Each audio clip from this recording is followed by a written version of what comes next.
I haven't texted Mahomes since they beat our and I text Kelsey. He still hasn't texted me back. He's probably still on this Taylor Swift thing. But, yeah, man.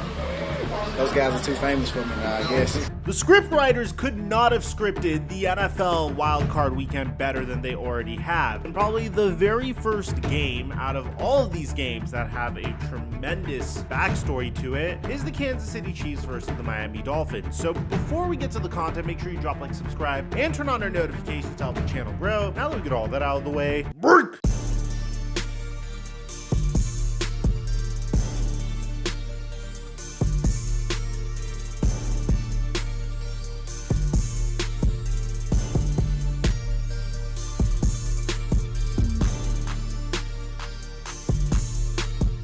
We made $1,100 off of a $20 entry on Prize Picks. And it wasn't just me, it was everyone that followed these picks on my Instagram story. And the best feeling is the amount of people that made money as a result of this. I mean, bam, bam, bam. Bam! My DMs were flooded, so the best part for me was seeing you guys make money as well. But we're not done yet. If you haven't signed up for Prize Picks, use my promo code Mikerophone to double your deposit up until $100 on Prize Picks. And I give away my picks on a daily basis for free on my Instagram story and now my Snapchat story. We're having so much fun doing this. I'm so happy that I made you guys some money. And thank you, Prize Picks, for the sponsor. Mike check 1212. What's going on, everybody? A lot of you guys might be wondering, Mike, why are you doing a recap of the Chiefs-Dolphins game? Because I feel like it was absolutely ridiculous that this game was exclusively streamed on Peacock. Why?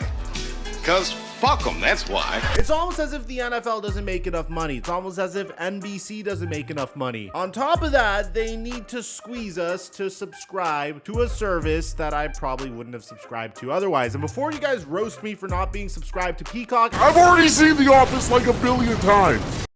I don't know what the that was. I don't need to subscribe to Peacock. And to be honest, the main reason I didn't subscribe to Peacock is every time I try to, the browser crashes, so I'm just taking it as a sign from God. We've already gotten an incredible matchup between the Cleveland Browns and the Houston Texans. One which, I have to admit, I didn't expect it to go the way it did. CJ Stroud absolutely carved up the Cleveland Browns, and Joe Flacco threw a lot of interceptions to end the Cleveland Browns season relatively prematurely, which is unfortunate because I thought that was going to be a cool storyline in this year's playoffs. But instead, we're going to have to watch the rookie phenom CJ Stroud prolong his season for yet another week. Which brings us to the very next game on the slate. Miami Dolphins versus the Kansas City Chiefs. The reason why this game is so significant is because, well, Tyreek Hill likes to remind you that he used to play for the Kansas City Chiefs. And although Tyreek Hill had one of the greatest individual seasons of his career ever since moving to the Miami Dolphins, and then he beat that this past year as well, a part of me believes he's a little bitter that the Chiefs were able to win another Super Bowl without him. And that's not to say he made the wrong decision, man. He already won a Super Bowl in Kansas City. I could understand wanting to go to Miami. When you sign a 4-year, $120 million contract and it's in Miami, you also don't need to pay state income tax on that money, so I could understand why you'd want to go to Miami as well. I'm not here knocking his decision to get traded from Miami to Kansas City. What I'm trying to say is, ever since Tyreek Hill got traded from the Chiefs to the Dolphins, he likes to rationalize all the reasons why he got traded from the Chiefs to the Dolphins. I mean, do you remember when he said Tua's the most accurate quarterback he's ever played with before he's ever taken the field with Tua?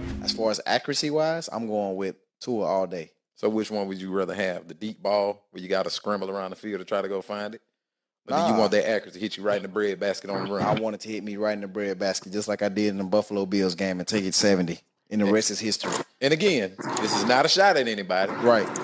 This is just stuff that had to be said. It needed to be said. It needed so let's to be say said. But then he went on Club Shay Shay and mentioned the reason why he left Kansas City was because of a lack of targets, even though he was consistently getting a lot of targets. We actually told Kansas City what Miami offered. Kansas City was like, nah, we just gonna trade him. So then I was like, okay, bet. Like that really goes to show how valuable I am to them. Right. You know what I'm saying?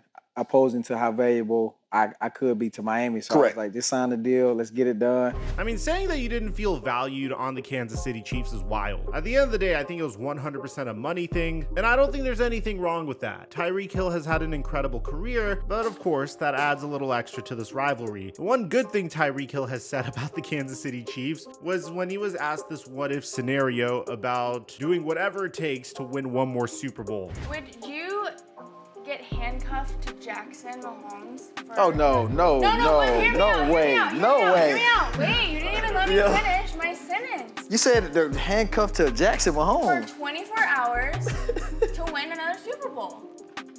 I ain't even gonna count to y'all. That Super Bowl can goddamn wait. Now, the Kansas City Chiefs could really use Tyreek Hill. All season long, we've seen Patrick Mahomes throw remarkable passes to Kadarius Toney, Sky Moore, and Marquez Valdez-Scantling, the majority of those being game-winning situations, and it seems like the Chiefs have lost a significant amount of their games as a result of Patrick Mahomes' wide receivers not being able to come down with receptions. This is not the same Kansas City Chiefs team that has been dominant in the past. They're doing it in a completely different way, and they're certainly not dominant. I don't remember the last time I saw Travis Kelce score a touchdown. Patrick Mahomes' wide receivers are dropping passes. Their defense is significantly better, but they don't have Eric Bieniemy, and Isaiah Pacheco is a significant part of their offense. The Miami Dolphins have this reputation of not being able to beat good teams. The only good team that they've been able to defeat during this past season was the Dallas Cowboys. So going into this game, there's a lot on the line for both of these teams. Apart from Tyreek Hill's history with the Kansas City Chiefs, a huge theme of this game was the fact that it was really freaking cold. How cold, you might ask? Well, here's the head coach of the Kansas City Chiefs, Andy Reid. And yes, that is a frozen mustache. I don't think I've ever seen this before in my entire life. Apparently it was negative 28-degree winds over there, which definitely affected the quality of football being played throughout the span of the game. But to be honest, this is the Miami Dolphins' fault. They had the opportunity to see home field advantage. We were all excited to see Patrick Mahomes play a road playoff game for the first time in his career, but that wasn't going to happen in the wild card round because the Miami Dolphins lost the final 2 games of their season, which made them a lower seed than the Kansas City Chiefs. So this game was basically played in the weather equivalent of Siberia, Kansas City, in mid-January. So it was really freaking cold over there. That wasn't to say there wasn't a lot of incredible plays. This was officially Rashee Rice's breakout game, in my opinion. He would have had 2 touchdowns in the first half if one wasn't called back due to Jawan Taylor having an illegal block in the back, but he finished the first half of the game with 5 receptions, 92 yards, and a touchdown. I think Patrick Mahomes finally found a wide receiver he could depend on to at least catch the ball in pivotal situations. Meanwhile, for the Miami Dolphins, they were able to score a touchdown through Tyreek Hill, but you could tell that they were having a lot of trouble getting things going in the freezing ice bowl of a game. And to be honest, I can't really blame them, especially when your team plays in the warm weather for the majority of the season. But I guess this is karma for the fact that the Miami Dolphins quite literally would barbecue their opposition throughout the regular season by having them play in the direct sun while they would have shade on their side of the field. The Chiefs would end up beating the Miami Dolphins. Typically, I would say something like, I wish the weather was normal so we could see what this game would actually look like. But we've seen these two teams play each other before earlier this season. Yeah, it wasn't in the United States, but it was a regular weather game. The one consistent theme of the Miami Dolphins season is that they are so freaking entertaining to watch whenever they play lesser teams. Who could forget that 70-point slaughtering of the Denver Broncos? They're one of the most exhilarating offensive teams in the NFL. And when you look at this entire team on paper, they have everything. They have a brilliant defensive coordinator. They have an offensive genius